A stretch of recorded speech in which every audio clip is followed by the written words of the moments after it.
Hey guys, I had some deep thoughts in the tub this morning about releasing and how potent that idea is since we're in Pisces season, which is it's the last sign of the zodiac. Aries is the first, and if I were going to liken it to the moon phases, Aries would be the new moon, where the light is just beginning to come, the seed is being planted. Pisces would be the dark moon, would be the very last phase where, you've gone through the whole waxing to full moon to waning, and then you're back at this place where the light is not even there. There's no light whatsoever.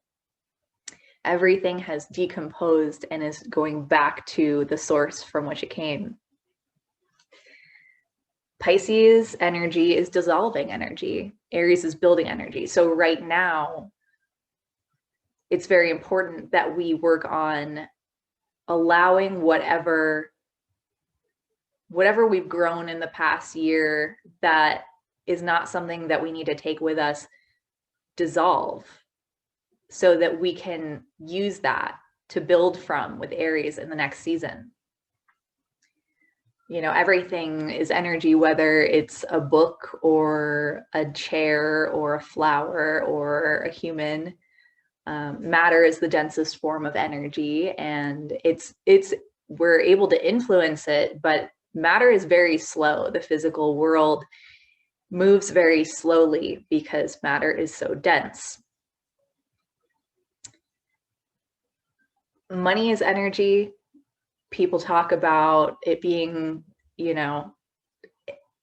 if you're in a flow state with money, you can just allow it to leave and allow it to come back, and then you'll always be in that balance, which is hard to believe sometimes. But as a skeptic myself, I found it to be pretty true. Granted, I have been extremely blessed in my life, and so I know everyone's got different circumstances. But in order to really live in this balance where things are able to leave when you don't need them, and then when you do need them, they're able to come back in effortlessly, we have to be really willing to release and create space for what is going to come in, even if we don't know what that is. If we're holding on because we're afraid of the unknown, then we're tense, like we're rigid.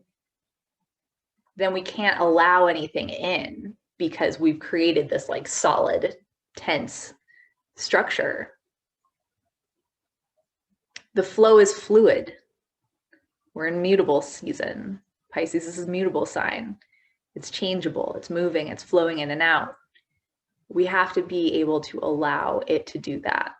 Whatever needs to go, we have to be able to let it go so that whatever is meant to come in can. We have to open and release, but then, be active about attaining whatever it is that we need. And then we receive, all while being patient. And patience is really the key. And that's really about staying in the present moment, not getting too attached to what we have had or what we will have.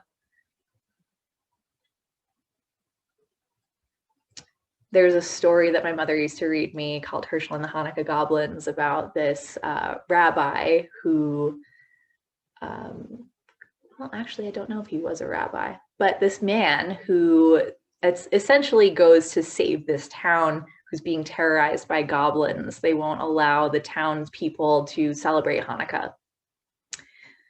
So every night of Hanukkah, a different goblin comes to make sure that no one's celebrating, and Herschel meets all of them and kind of outwits them.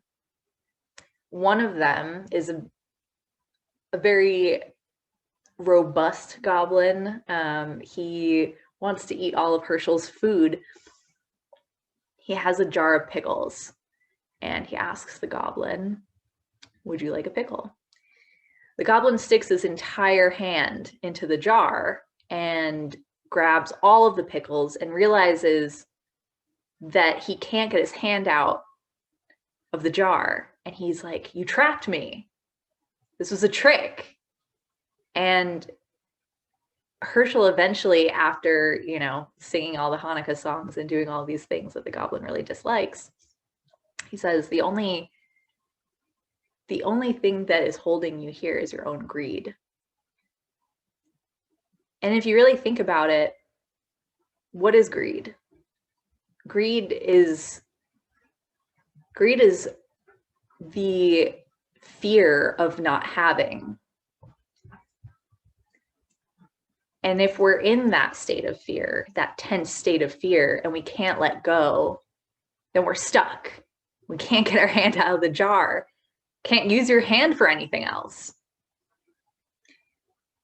You have to give and receive. You use one hand to give and one hand to receive. You have to use both hands. Another thing that I think about with this is the Fool card of the tarot. It's the first card of the deck. This guy is about to walk off a cliff. But you know what? If he actually did, this would not be the first card. This would be the last card. There would be no one left after that. But we think of fools as people who don't know, people who are just silly and have no idea. But maybe the fool is actually someone who just doesn't know that he has limitations. And so he trusts, keyword trust. He trusts that whenever he places his foot, the path will rise to meet him. And that is also about staying present. So those are just some thoughts for you. I hope that they tickled your brain in some way.